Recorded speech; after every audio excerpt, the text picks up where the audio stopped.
Rebonjour, suite des aventures notamment de Jésus-Christ. Je suis en partance évidemment pour aller faire ma petite marche habituelle, mais avant ma petite marche habituelle, c'est l'heure de la messe, en tout cas pour ma mère, qui avait l'habitude d'écouter sa messe Notre-Dame, hein, Notre-Dame en direct sur Radio Notre-Dame. Et donc là, en hommage pour ma mère, évidemment, je vais en profiter pour lire l'imitation de Jésus-Christ dans la traduction de Lamennais, donc traduction libre. Livre premier, avis utile pour entrer dans la vie intérieure. Voilà. Donc effectivement, c'est une lecture sérieuse. Donc chapitre premier, qu'il faut imiter Jésus-Christ et mépriser toutes les vanités du monde. Celui qui me suit ne marche pas dans les ténèbres, dit le Seigneur. Ce sont les paroles de Jésus-Christ par lesquelles il nous exhorte à imiter sa conduite et sa vie si nous voulons être vraiment éclairés et délivrés de tout aveuglement du cœur. Que notre principale étude soit donc de méditer la vie de Jésus-Christ. La doctrine de Jésus-Christ dépasse et surpasse toute doctrine des saints, et qui posséderait son esprit y trouverait la manne cachée. Mais il arrive que plusieurs, à force d'entendre l'Évangile, n'en sont que peu touchés, parce qu'ils n'ont point l'esprit de Jésus-Christ. Voulez-vous comprendre parfaitement et goûter les paroles de Jésus-Christ? Applique-toi à conformer toute ta vie à la sienne. Hein, c'est moi qui volontairement passe du vous au tu. Je rappelle, c'est un peu ma spécialité, j'ai horreur du vous, un vous général. Il faut se rappeler que ce texte est écrit pour nous, hein, donc pour toi, moi, et le tu est 100 fois mieux.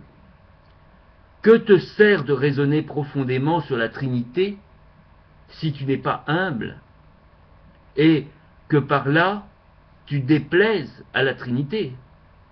Certes, les discours sublimes ne font pas l'homme juste et saint, mais une vie pure rend chère à Dieu.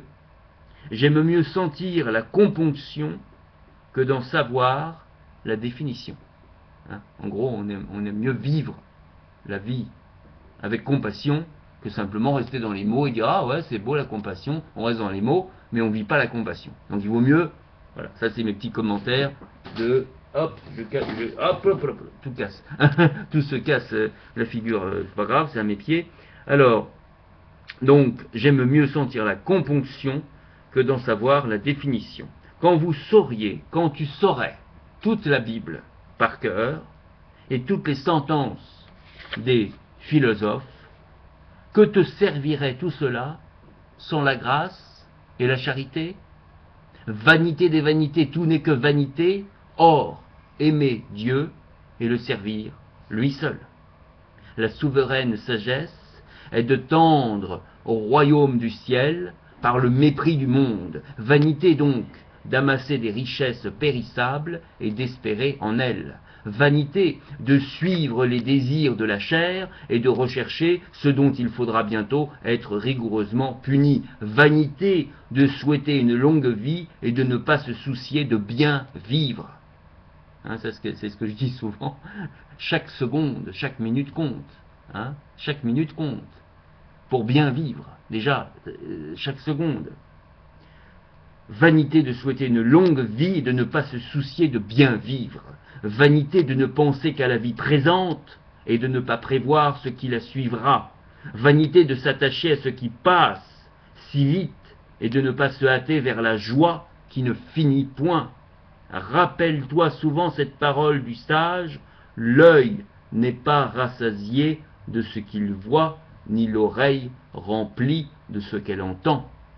Applique-toi donc à détacher ton cœur de l'amour des choses visibles pour le porter tout entier vers les invisibles, car ceux qui suivent l'attrait de leur sens souillent leur âme et perdent la grâce de Dieu.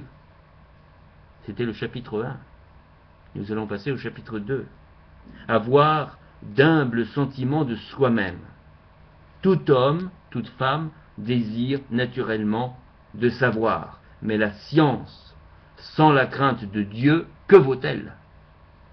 Un humble paysan qui sert Dieu est certainement fort au-dessus du philosophe superbe qui, se négligeant lui-même, considère le cours des astres. Celui qui se connaît bien se méprise et ne se plaît point aux louanges des hommes. Quand j'aurai toute la science du monde, si je n'ai pas la charité, à quoi cela me servirait-il devant Dieu qui me jugera sur mes œuvres? Modère le désir trop vif de savoir, on ne trouvera là qu'une grande dissipation et une grande illusion. Les savants sont bien aises de paraître et de passer pour habiles.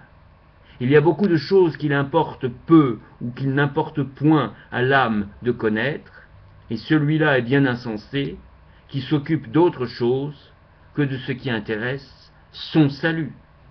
La multitude des paroles ne rassasie point l'âme, mais une vie sainte rafraîchit l'esprit, et une conscience pure donne une grande confiance près de Dieu.